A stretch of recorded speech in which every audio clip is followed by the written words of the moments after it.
में भी हो सकता है कि वहाँ पर इतनी अपॉर्चुनिटी ना हो, जिसकी वजह से लोग यहाँ पर आ रहे हैं। क्योंकि महाराष्ट्र में भी मुझे नहीं लगता कि इतने कोर्सेज़ होंगे, जैसे जो यहाँ पर कम फ़ीस में हो जाते हैं। जैसे लाइक एग्ज़ाम्पल आईटी फ़ील्ड की बात कर लें, तो यहाँ पर कम कोर्स में, कम पैसे में ही कोर्स हो जाते हैं। और यहाँ पर आईटी के लिए तो हैदराबाद भी एक हब है, जैसे बैंगलोर है, तो वैसे भी हब है, तो यहाँ पे जॉब मतलब ईज़िली मिल जाते हैं। जी सर, तो किस राज्य से है आप? जी, यूपी से। यूपी से। तो हैदराबाद में कितने सालों से आप? हैदराबाद में पहले मैं 2019 में आया था, तो 5 मंथ्स रहा था, फिर उसके बाद चला गया था स्टडी करने। फिर अभी मैं आया हूँ, लगभग 2 महीने हो गए हैं। तो मेरी जॉब लगी है यहाँ पे सॉफ्टवेयर डेवलपर हाईटेक सिटी में। क्या आपने? BTech computer science. कहाँ से किया आपने? मैंने BTech doctor Ram Manohar Lohia Avadh University Faizabad से किया है। तो जॉब के लिए आखिर आपको हैदराबाद क्यों आना पड़ा? क्या आपके जी, राज्य में एम्प्लॉयमेंट नहीं? हमारे राज्य की बात करें तो नोएडा का सेक्टर है जो कि आईटी में फेमस है। लेकिन क्या है कि और भी राज्य में, जैसे यूपी के रख लें, जैसे हमारा सिटी है फैज़ाबाद है, लखनऊ है, तो यहाँ पर अभी आईटी फील्ड का इतना स्कोप नहीं है।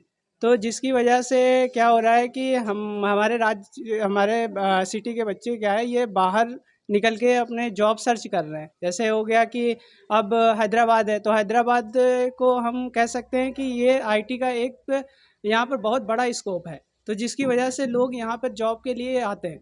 पहले हम देखते थे कि महाराष्ट्र को प्रेफर किया जाता था उत्तर प्रदेश और बिहार के नौजवानों के जरिए।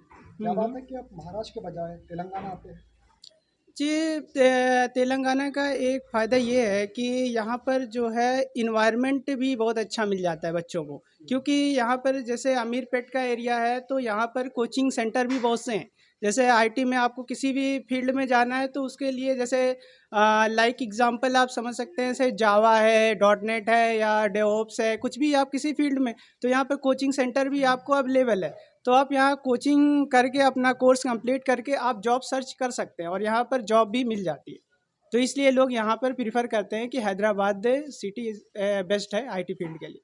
क्या आपने कभी देखा कि महाराष्ट्र के युवाओं को भी रोजगार के लिए, हम्म हम्म पढ़ाई के लिए हम्म। हैदराबाद आना पड़ता है?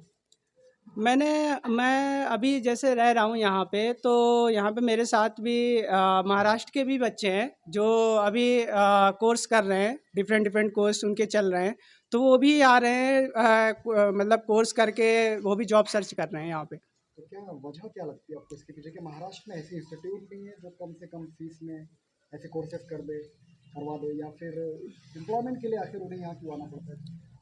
में भी हो सकता है कि वहाँ पर इतनी अपॉर्चुनिटी ना हो, जिसकी वजह से लोग यहाँ पर आ रहे हैं। क्योंकि महाराष्ट्र में भी मुझे नहीं लगता कि इतने कोर्सेज़ होंगे, जैसे जो यहाँ पर कम फीस में हो जाते हैं। जैसे लाइक एग्जांपल आईटी फील्ड की बात कर लें, तो यहाँ पर कम कोर्स में, कम पैसे में ही कोर्स हो जाते हैं। और यहाँ पर आईटी के लिए तो हैदराबाद भी एक हब है, जैसे बैंगलोर है, तो वैसे भी हब है, तो यहाँ पे जॉब मतलब ईज़िली मिल जाते हैं।